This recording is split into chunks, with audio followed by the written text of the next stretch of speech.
Lawrence The Sauce Okolie. The Entourage music, baby. Mikey Joe made this. Yo, look, I can do it like money made, glamorous ting. 12 round unanimous ting. Casual fans on the analyst ting. That ain't KG and Travis's ting. That's undefeated, undisputed like Lennox. Do it on points, jab your head off. Who tried to say that AJ fell off? Must have never had Nigerian jello. Hey, listen, right now we've got something special happening. So before we open the lines, I say we do this. You ready, bro? Yeah, do it, bruv. If you see what Eddie pays me, you know I've been winning lately. I'm a winner, baby. Welcome to the show, Mr. Okolie, world champ. We can see you, bro. We can see you perfect. We can see you perfect. World champion in the house.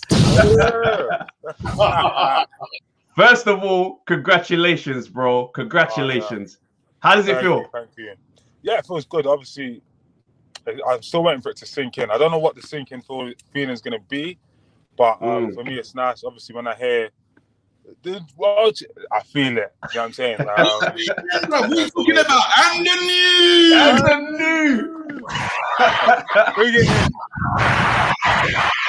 No, I'm gassed. Listen, one of the best moments. What? Look at the belt. Jeez, look at that. Hey. Hey, that looks tight. You've been wearing it all day, innit? Be honest. You can share that with us.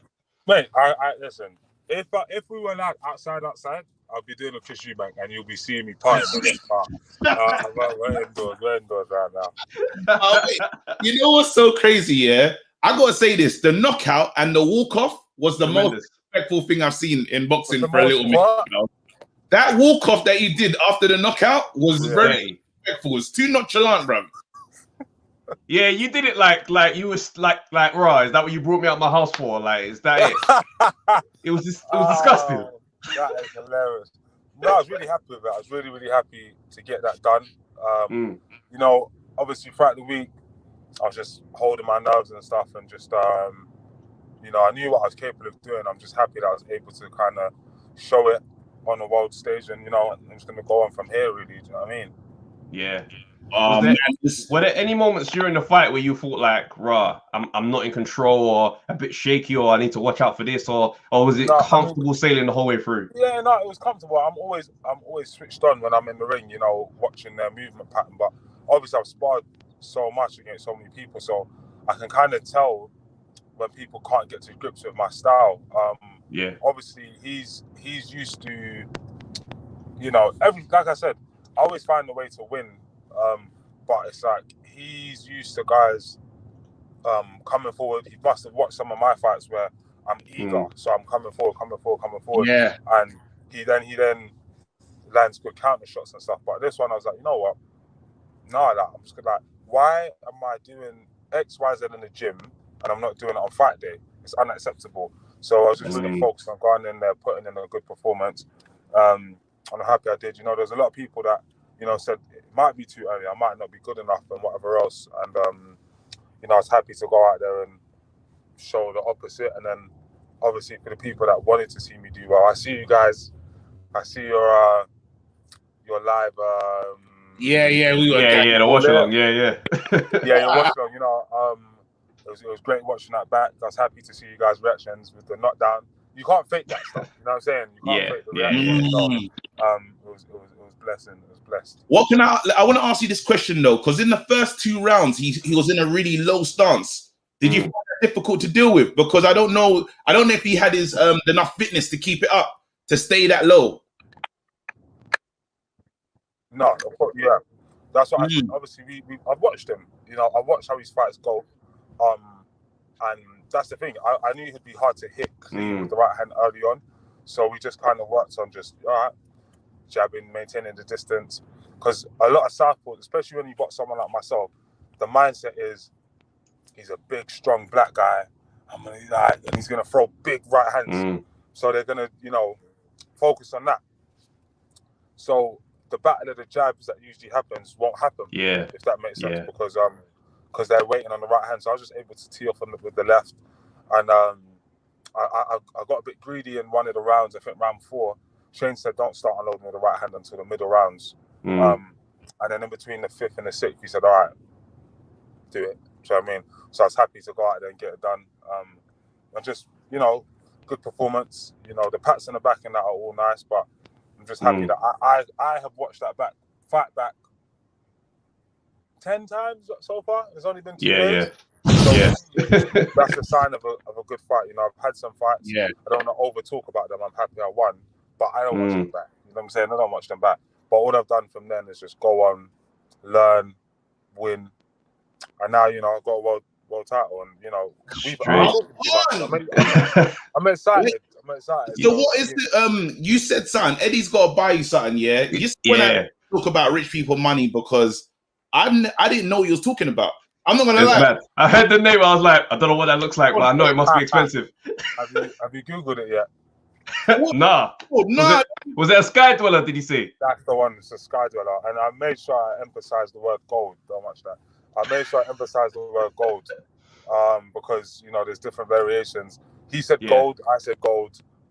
No problem. Gold Sky Dweller. Yeah. So you shouted out Dwyer. You shouted out Dwyer at the end, yeah? And everyone, that was hilarious, bro. Like, talk about that. Did you plan that? Did you have that in your mind the whole way into the fight? Yeah, like 100%. Obviously, you know, Dwyer is someone that I watched boxing as a fan. Before I got to this level, there's, you know, the Dwyers, Hatman Boxing, yourselves, you know, there's a whole host. I watch it for entertainment purposes, you know, and other fighters. So when my name comes up, and also, I watch because I believe that, you know, when there's people online, 9 times out of 10, it's like, whatever. But when I've heard someone be objective about other people, I can take on what they're saying and say, that's the temperature outside. Okay, it was a shit fight. Okay, it was a good fight. Okay, this. And I get, and I cross-reference it with what I feel of myself. However, it was such a mad night. So on the night of the fight, I got some wild message like, yeah, mate, you're going to have a shit night's sleep and you're going to get knocked out tomorrow. Raw. And that's one of the last things I read before I was about to go to bed. I just said, nope, I rebuke that in the name of Jesus. You know what I'm saying? Amen. Got rid of that one. Got into, Then I got into a buff, and I was just, you know, relaxing before a night's sleep. And then the Dwyer thing popped up. And obviously I said, oh my, Dwyer, talking about that. He doesn't really talk about British fighters, whatever. So I never made that mistake again, but I decided to watch it. And I'm watching it. It's maybe 11 because I'm trying to go to bed later. He's talking, but he didn't just mention me. And listen, I'm still right now a fan, but it stuck with me. And he's just like, Lawrence can't jab and move. He can't this, can't that, blah blah blah. And he's like, Karaki's gonna get inside and do this and that. And Lawrence isn't strong, and he's skin and bones. And what are they thinking? And I watched myself. Okay, no problem. And then I just commented and said, "Don't worry, tomorrow I'll show you." So lovely. And I still managed to go get a great night's sleep. So fuck you to the person that sent me that message. And then, you know, I get to the venue, and I was thinking to myself, most people don't say it in your face, but they must be hoping that you don't pull this off. He's rapping now. How dare he? You know, like the temperature, if I didn't get this victory, you'd have been mad. Oh, you see what that rap does? Yeah. You know what I mean? I would have been in some severe. I would have had to go to Jamaica or Nigeria and just chill out for a bit. You know what I'm saying? You know me. I'm a snake as well. I would have been from like raw. It's like Okolie's giving us from. Yeah, so no. I had to go out there and get it done. No, that's it. So hold on a minute. I got to ask, like on a real one, because you look mad relaxed the whole process. Like the sit downs, the conversation. Were you that chilled, or is it a thing where you just don't show your nerves, or were you as chilled as you looked? No, I genuinely feel chilled. Like I genuinely feel chilled. It's just like ultimately for me, I train very hard. I believe in myself, and all the nerves don't do nothing for you. Do you know what I'm saying? Like, I've never been nervous and it worked for me. Do you know what I mean? So I just relax and I just have fun. And the most important thing is I just say to myself that it's a blessing to be in this position, to box for a world title, or to do this, to do that, to be able to make music or write a book. It's all a blessing. So I'm just gonna go out there and enjoy the process, and whatever happens, happens. Ultimately, I don't bank on ever losing, but I know to myself that I'm still gonna have the same friends and family that were there beforehand, and are gonna be there afterwards. And I'm handsome enough to still get girls. Maybe not the bougie ones that want the money, but that's okay. How do you think Miss Banks is feeling now, seeing you win the world title? She's probably happy for me. We haven't spoken. Okay. But, I don't see why she wouldn't be happy for me. Well done to the boy who achieved his dreams. Lovely. No, wait, hold on. Travis. You had to go with the joke question. I'll try to ask the soft question. Go on. No, be real. When your pops, you and your dad and your brother are in a hug, like, what is being said in that moment? Because I was like, that looked like a real moment. Like, I felt it myself. He just said how proud he was, and like, obviously I've never seen my dad close to tears before, and there he was, just literally just shaking, like couldn't believe it, because ultimately, when I win a world title, everyone that supports me wins a world title. My mum's a world champion now, my brother's a world champion, my dad's a world champion, and we've got the same name anyway. Like, obviously I'm junior, so all his friends and family know what I do. Obviously it's my family as well, but all his friends in Nigeria and whatever know where it is. So now he gets to be Daddy Big Bollocks, when he walks around. Don't let my son look. Now you lot made it hard for us other Nigerians, because now, before there used to be 5 jobs that we could do. Now there's 6, bro. So what about boxing as well? Talk to me about it. What I mean? It's hard. So, hey, Okolie, so you called out Briedis straight after the fight. Yeah. Talk to us about that feeling. Why him straight away? Why not any of the other names in the division? Why do you want him straight away? Let's be honest before you answer this. A lot of the fans, even on here, were like, I saw what you did last night, but then this might be a big step. So that's in the air. You know what? We'll find out together, won't we? Do you know what I mean?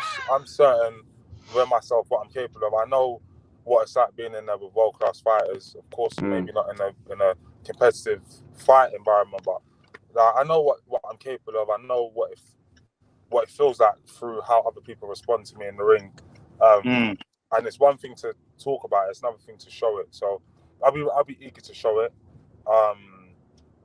No matter what, I don't care, what experience, whatever. The guy is 6'1". He knows how to throw a left hand, right hand, uppercut, whatever. And I know how to do whatever. So we'll see how we get together. Ultimately, what's the point of being a world champion and shying away from other world champions? It's wrong. Do you know what I mean? I hear that. There's guys at British level who don't want to box other British fighters and this, that, and other. Mate, there's a whole world out there. You just got to go take it. So how many fights are we looking at before you make the jump to heavyweight? As many as it takes to unify. Hopefully I can unify in the next one, and then we can see. But I'll take it fight by fight. I haven't really got a plan as such. I mean, I'm just excited to get back in the gym, get to work, come up with a new game plan for a new opponent. Yeah. And just shock people more and more. There's a lot of people that didn't think I'd be able to ever win a world title. I've won one. There's a lot of people that watch some of my early fights and said, he won't ever achieve any that, Yeah. There's a lot of people that thought I could, and I was able to. Are you shitting off? No, okay. And I was able to. And anyway, that's enough. Let me ask you one more, because obviously this name's been flying about. Dillian Whyte. A lot of people are thinking that that's a good fight for you at heavyweight. Like, how are you feeling about that just in the future down the line? Yeah, as soon as I move up to heavyweight, that's one that, I wouldn't shy away from. I just feel like ultimately there's a bit of history there. I don't overly think about him, but I'm not a person that talks for the sake of talking. Like, as we've seen from my career, when it's time for smoke, like I'll go for it. Do you know what I'm saying? So ultimately, in that, I said what I said at the time, and I stand by it. But ultimately, I also said, I'm not heavyweight yet. Let me do what I need to do as a cruiserweight.